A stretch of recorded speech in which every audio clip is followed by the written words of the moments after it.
চুল দাড়ি সাদা দেখে ভুল বুঝবা না, তোমাদের চাইতে আমরা কম যুবক না।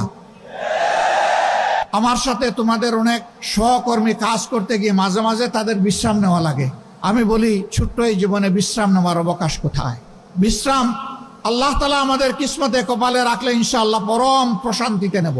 কিন্তু এটি এই দুনিয়া নয়, এই দুনিয়া বুকের নয়, এই দুনিয়া ত্যাগের ইনশাআল্লাহ।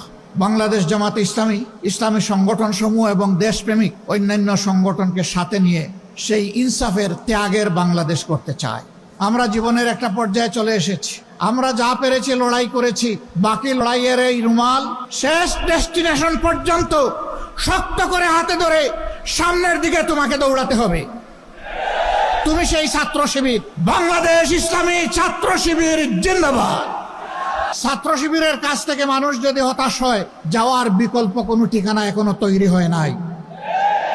এই কালো ছায়াকে খতম করা পর্যন্ত ছাত্র শিবিরের লড়াই অব্যাহত রাখতে হবে।